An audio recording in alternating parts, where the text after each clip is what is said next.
अस्सलाम वालेकुम students, welcome to Hani physics lab. आज हम first year chapter number 7 oscillations को डिस्कस करने जा रहे हैं और आज हमारा जो टॉपिक है वो है सिंपल हार्मोनिक मोशन और सर्कुलर मोशन। इस टॉपिक में हमने करना क्या है, हमने ये बात साबित करनी है कि किसी भी बॉडी की अगर सर्कुलर मोशन हो रही है तो उसकी जो प्रोजेक्शन होगी वो प्रोजेक्शन बिल्कुल वैसे होगी जैसे सिंपल हार्मोनिक मोशन होती है। तो हम इस चैप्टर में सर्कुलर मोशन और सिंपल हार्मोनिक मोशन के दरमियान जो ताल्लुक है, जो रिलेशन है, उसको भी हम देखेंगे। तो स्टूडेंट्स, सबसे पहले हम देख लेते हैं कि सिंपल हार्मोनिक मोशन क्या होती है। The oscillatory motion in which acceleration of the body at any instant is directly proportional to displacement from mean position and directed towards mean position is called simple harmonic motion। किसी भी body की ऐसी oscillatory motion जिसमें displacement directly related हो acceleration के, लेकिन ये acceleration directed होगी टुवर्ड्स मीन पोजीशन, तो इस सूरत में oscillatory motion simple harmonic motion कहलाएगी। अब हमने ये देखना है कि सिंपल हार्मोनिक मोशन को हम किस तरह सर्कुलर मोशन के साथ रिलेट कर सकते हैं। Relation between simple harmonic motion and circular motion. Short term में सिंपल हार्मोनिक मोशन को SHM लिखते हैं। We consider a mass M attached to the vertical suspended spring. It vibrates simple harmonically with frequency f, time period t and amplitude x naught. The motion of pointer P1 is given as। अब देखते हैं कि आपके पास motion of pointer P1 क्या है। According to these lines, यहां से यहां तक जो लाइन है इसके मुताबिक हमने क्या समझा। फिगर ए को देख लें स्टूडेंट्स। आपके पास एक मैस स्प्रिंग सिस्टम है जिसके साथ मैस M सस्पेंडेड है। ये ऑसिलेट कर रहा है मैस A से B, B से A, फिर A से C और C से दोबारा A पे। तो इस सूरत में अगर आप इसकी मोशन देखेंगे तो पहले जब A से B पे जाएगा, नेक्स्ट पॉइंट पे B से A पे आएगा, फिर उसे नेक्स्ट पॉइंट पे A से C पे जाएगा और फिर C से दोबारा A पे जाएगा। तो इस सूरत में इसका टाइम पीरियड कंप्लीट हो जाएगा। अगर आप टाइम पीरियड में देखते हैं तो A से B तक जो टाइम लगेगा वो इसको T/4 लगेगा, यहां से इसका टाइम पीरियड T/2 होगा, यहां पे 3T/4 होगा और यहां पे A पे जब ये पहुंचेगा तो कंप्लीट टाइम पीरियड हो चुका होगा। इसका ये मतलब कि हमारे पास जो इसमें एलिमेंट्स बनेंगे वो 4 बनेंगे और आपको अच्छी तरह पता है कि सर्कल के भी 4 क्वाड्रेंट्स होते हैं। इस बात को आपने याद रखना है। अब स्टूडेंट्स, हम दोबारा अपने फिगर को दोबारा डिस्कस करते हैं और हमने इन लाइन से समझा क्या। हमने ये समझा कि अगर एक मैस M है वो सस्पेंडेड है मैस स्प्रिंग सिस्टम से और वो ऑसिलेट करता है A से B, B से A से C और C से दोबारा A, तो इस सूरत में उसकी एक कंप्लीट रेवोल्यूशन होती है और इस कंप्लीट रेवोल्यूशन को मुकम्मल करने में जो टाइम वो बॉडी लेगी वो वक्त टाइम पीरियड कहलाएगा और ये टाइम पीरियड इसका कितना होगा, कैपिटल T होगा। इस सूरत में हमने ये देखा कि A से B तक जो इसका एम्पलीट्यूड बन रहा है अकॉर्डिंग टू फिगर ये एम्पलीट्यूड x नॉट के है। अब हम देखते हैं कि यहां पे जब टाइम पीरियड 0 था तब पॉइंटर P1 किस पे था, A पे था। तो देख लें स्टूडेंट्स, अभी टाइम जब स्टार्ट नहीं हुआ तो ये पॉइंटर P किस पे था, आपके पास A पे था। फिर T4 पे ये पॉइंटर कहां पे पहुंच गया, B पे, इस पॉइंट पे। ये देखें A से B कितने वक्त में पहुंचा है, T/4 में। T½ टाइम पीरियड का आधा, ये दोबारा B से किस पे पहुंच गया है, A पे। मतलब ये कि ये पॉइंटर किस पे अब कम बैक होगा, A पे। तो तब वक्त कितना होगा, T/2। पॉइंटर A से B पे गया और B से दोबारा A पे, अब इस तरफ है, लेकिन डायरेक्शन अब इसकी डाउनवर्ड।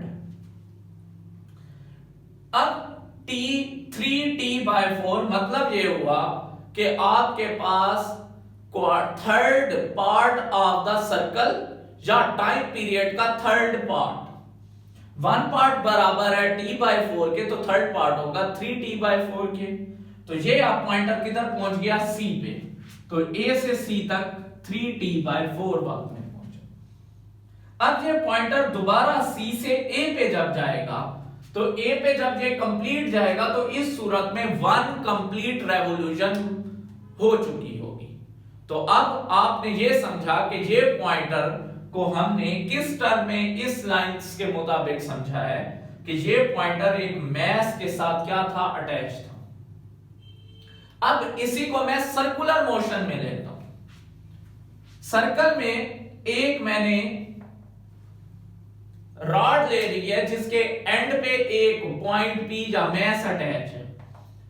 अब ये सर्कल जब यहां से यूं कंप्लीट सर्कल में ड्रा करता हूं, तो ये सर्कल का 1 कंप्लीट रेवोल्यूशन जब ये करता है, तो इसका टाइम कितना होता है, कैपिटल T, जिसको हम टाइम पीरियड कहते हैं। तो स्टूडेंट्स जरा इसको इस तरह से देख लें।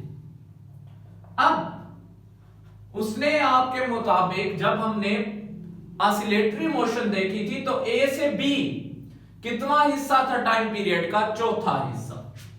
तो आपने इस तरह से समझ लिया कि आप एक सर्कल को कितने हिस्सों में तकसीम कर रहे हैं, 4 हिस्सों, 1 2 3 4।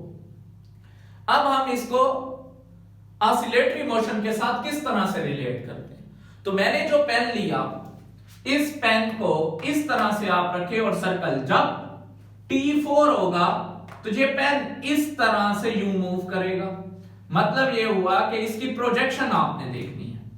अब ये पेन किसी टाइम इंस्टेंट पे इस पॉइंट पे आता है, यहां पे पॉइंट मेरे पास P है, तो इसकी प्रोजेक्शन लाइन इस पे लिखें, और प्रोजेक्शन लाइन डायमीटर है DE के। अब प्रोजेक्शन को देखते हैं।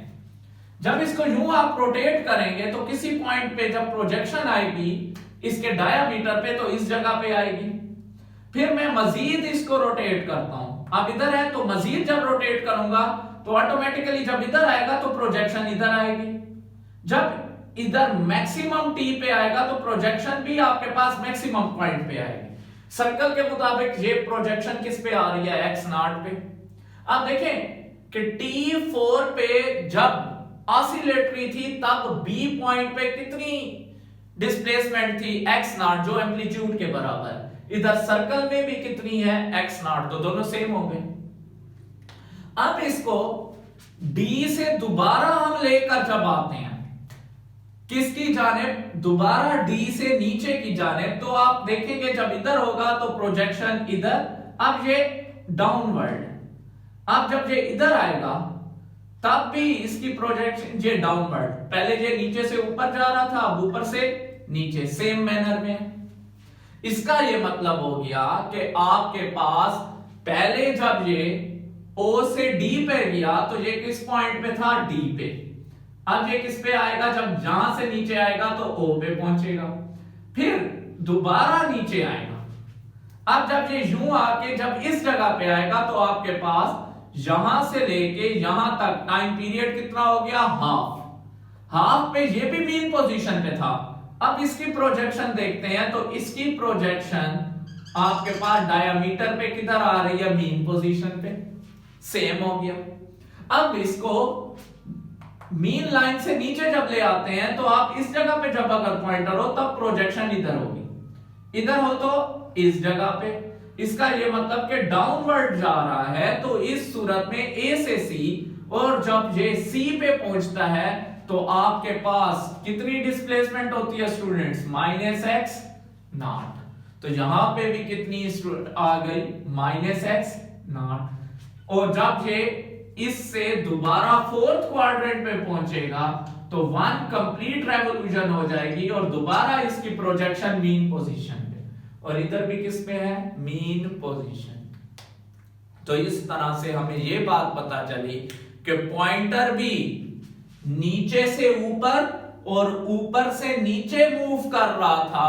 जिस तरह से ऑसिलेटिंग बॉडी में मैस ने ऑसिलेट किया है या सिंपल हार्मोनिक मोशन उसके अंदर हुई है, इस बात का नतीजा हमारे पास ये निकलता है कि सिंपल हार्मोनिक मोशन और सर्कुलर मोशन दोनों आपस में सेम है।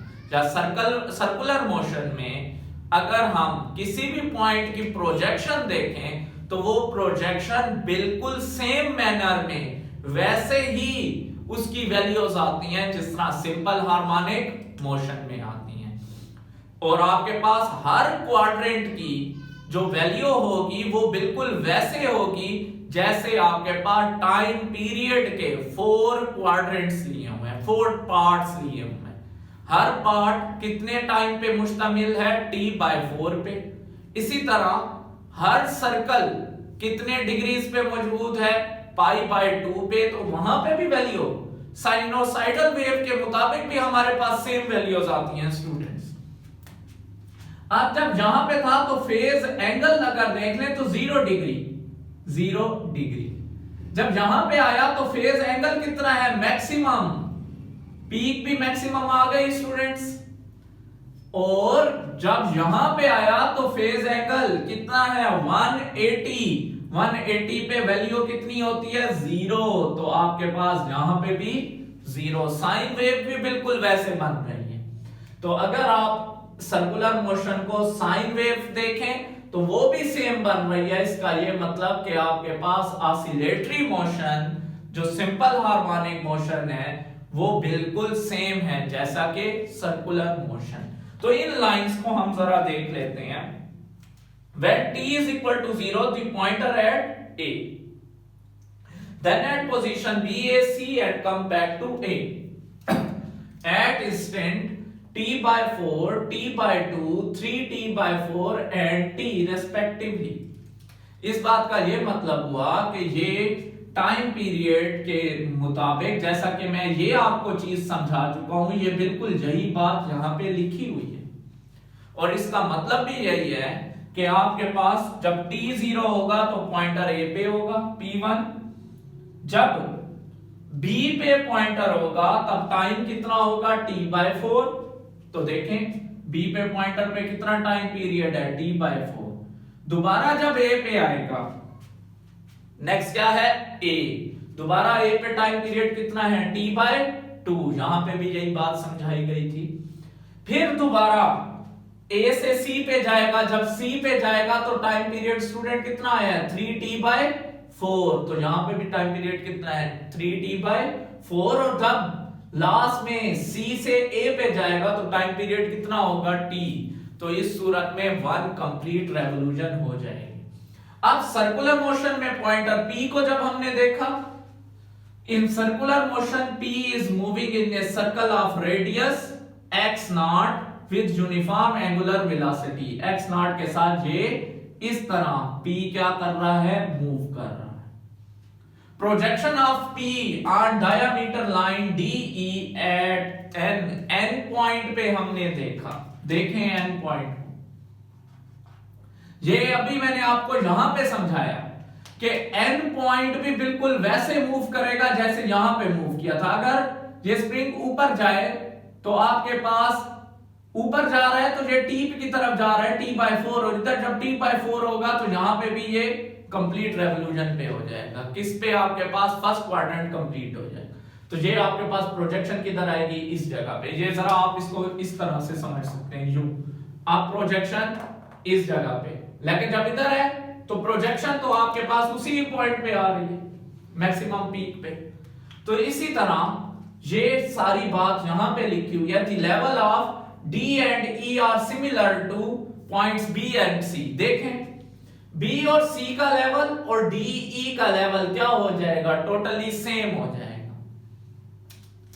So the motion of P on circle with projection n which move to and fro on DE। इसका ये मतलब कि P भी बिल्कुल उसकी जो प्रोजेक्शन है किसके ऊपर, DE के लिए ऊपर, वो क्या है, टू एंड फ्रो है, ये भी ऊपर नीचे प्रोजेक्शन इसकी मूव करेगी। यानी कि आपके पास ये भी मीन पोजीशन के इर्द गिर्द यूं क्या करेगा, ऑसिलेट करेगा। रिजल्ट क्या आया, हमने जब कंपेयर किया किसको, n को और पॉइंटर P1 को, इस पॉइंट को, तो हमारे पास दोनों के रिजल्ट्स क्या थे, सेम थे। इसका ये मतलब हुआ कि जो पार्टिकल P मूव कर रहा है सर्कल में, उसकी प्रोजेक्शन बिल्कुल वैसे होगी जैसे सिंपल हार्मोनिक मोशन। तो इस बात का ये मतलब है कि सिंपल हार्मोनिक मोशन अगर किसी भी बॉडी की है तो उसको रिलेट किया जा सकता है सर्कुलर मोशन से। और अगर मैं इसकी wave in term of waves इसको ड्रा करना चाहूं तो बिल्कुल सेम आता है फेज एंगल से। यहां पे फेज 0 तो 0, यहां पे फेज मैक्सिमम π/2। अगर फेज π/2 है तो आपके पास x0 वैल्यू आएगी। अगर आप इसको देखना चाहते हैं साइन वेव से तो आपके पास डिस्प्लेसमेंट का क्या फार्मूला है, x0 sin omega t, x is equal two phase में दे x0 sin 0, तो x इज इक्वल टू 0। देखें x 0 पे आता है। अगर नेक्स्ट पे आप देखना चाहें स्टूडेंट्स, नेक्स्ट पे x is equal to x0, यहां पे π/2, ये देखें द π/2, यहां से यहां तक एंगल, फेज एंगल कितना बनेगा, π/2, तो साइन π/2 90 के बराबर होता है 1 के, तो x0 into 1, तो x is equal to x0। तो स्टूडेंट्स आपने देखा यहां पे कितना आ रहा है, x0, इधर भी x0, इधर भी x0, इधर भी x0। इसका ये मतलब कि आपके पास सिंपल हार्मोनिक मोशन बिल्कुल सेम है, किसकी तरह, सर्कुलर मोशन की तरह और उसकी प्रोजेक्शन की। तो स्टूडेंट मैं उम्मीद करता हूं ये वाला टॉपिक आपने बहुत अच्छे तरह से समझ लिया होगा। इंशाल्लाह नेक्स्ट टॉपिक के साथ नेक्स्ट वीडियो में मिलेंगे। हर वीडियो हासिल करने के लिए चैनल को जरूर सब्सक्राइब करें, बेल आइकन को प्रेस कीजिए और सब्सक्राइब करना बिल्कुल ना भूलिए। अल्लाह हाफिज।